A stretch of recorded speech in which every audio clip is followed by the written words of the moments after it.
Yo, what's going on, everybody? It is Chad M here with BetHub.com. Finally, after a week of hearing all the details and having Manti Te'o come out publicly and speak to the likes of Jeremy Schaap and Katie Couric today, my trap has formulated an opinion on this matter, which I've been fairly reserved and non-judgmental with in the first week until I gathered as many facts as I could. And at this point, it's really difficult to determine which facts are true and which ones aren't.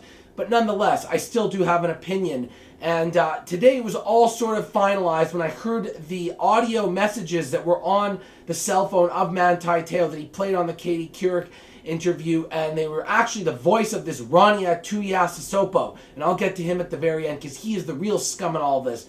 But for the most part, the biggest debate around all this is, did Manti Te'o know from the beginning? And was he lying about not knowing about this, trying to use this to build up his image and have everybody provide more sympathy for him with everything that happened with his grandmother, and then losing his supposed girlfriend at the time and it leading up to the Heisman Trophy? We all know the story by now. And you know what? I just cannot seem to believe the fact that this kid, Manti Te'o, was involved with this from the get-go, trying to do something like this in order to, shall we say, improve his image in the public perception. Because at the end of the day, how on earth would this actually help him improve his public perception if he knew eventually this would come out? Even if he was behind it from the get-go, you know that in a society that we live in, with all the vultures that are out there in the media, and everybody trying to make a story and get headlines, that even if he was behind it, eventually it would come out and he'd get caught. So what would be the point anyways, even if it was going to bring you some level of success in the short term,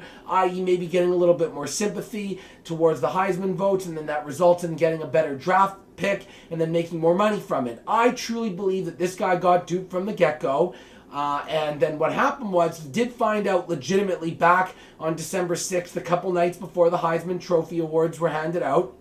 And at that time, he didn't want to come publicly out and say that he knew about it because he knew what kind of distraction it would bring, A, to himself, and then B, the ceremony and everything in the awards with Johnny Manziel. And there was that one quote he said in particular that was leaked yesterday prior to the full interview coming out today was, well, what would you do in that circumstance? And you know what? I know we all sort of sit there and laugh and say it'd be easy to just come out and admit everything then, but truth be told, it isn't, because at that point, you have to think. The problem here is that most people in society, all they want to do is just be quick to judge and criticize. And trust me, I've been very guilty of that in the past.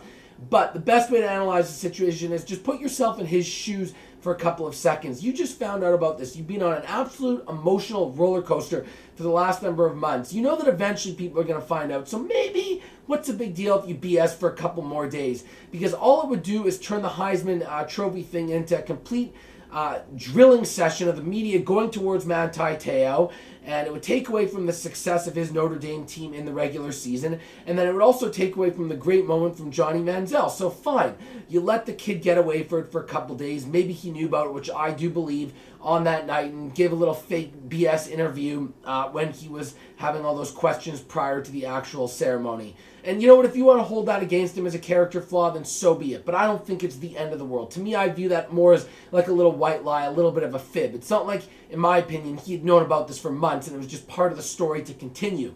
Now, and then after that, you have the full month leading up to the national title game, and many people would have suggested, well, why didn't he come out then and admit it if he didn't want the distraction with the Heisman Trophy? I still believe that he made the right decision to not come out and talk about it because of the distraction it would have had then. He, at that time, was very concerned about his teammates, I believe, and everything going on with the school. They knew they were up against it, going against Alabama here, the big SEC team, flexing their muscles, the 10-point favorite. And if that came out before, trust me, breaking down the X and O's of the game, the point spread, the totals, all the gambling elements would be completely thrown out the windows. Everything would be geared towards Manti Te'o, the hoax, and the fake girlfriend, as we've seen, has taken over the last week. So pretty much within a few days after the national championship, all the stuff has started to surface. Deadspin did the story, so it's not like he neglected it for a prolonged period after the fact. And I know a lot of people are still not quite sure as to whether or not how long he knew about this. Nobody knows the exact time frame, but all I can say is I just cannot imagine that he would be involved with a hoax like this from the get-go. What positive contribution would it provide to society, or to his life? His life.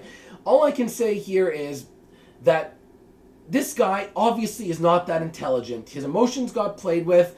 He really thought that this Lene Kakua person existed. I don't know how that even happens. I mean, all I know is if I ever get into a relationship, I want to meet the female. I don't want to just be talking on the phone and having little voice messages go back and forth and text messages. Sure, that's nice, but the whole point, in my opinion, of a relationship is to spend time together. And, when he had the opportunity to go to the funeral out in Hawaii, that's maybe the one red flag that you could have in terms of why didn't he go. But then again, it's the football season. Is he going to travel all the way across? I mean, I don't really understand this whole online relationship thing here without ever actually meeting. So maybe there's other people that have more experience with that can relate more to that, and I'll sort of reserve judgment in terms of that. And at the end of the day here, those voicemails, I mean, yeah, we can all say it's very obvious that it was a guy that did it because we all knew that going into listening to the audio that I posted on the blog below here at betupsportsblog.com. But at the same point in time, this Ronnie Tuiasosopo, this guy is a real piece of work. He's a real piece of shit. This guy's the true scumbag in all this. What exactly was his motivation? What, does he have fun poking with people's emotions? I mean, yes, okay, is Manti Te'o stupid? Yes. Is he naive? Yes. Is he gullible? Yes. All of the above. But the bottom line is, why do you have to go around and take advantage of this guy and really screw around with him? I just don't understand it. I don't know what kind of legal repercussions could be directed towards him. Is there a civil suit probably coming in the future? I don't know, but this guy deserves to get it the worst way possible. So that's pretty much my 2 cents on everything. Just to recap, I don't think he knew the entire time up until December 6th, 2 nights before the Heisman. I think he dealt with it appropriately, being the young age that he was, the lack of maturity, to not bring it up and say that he knew about it until after the national title game, because he was thinking more about his teammates and not wanting to bring a distraction onto his football team was something that was more important.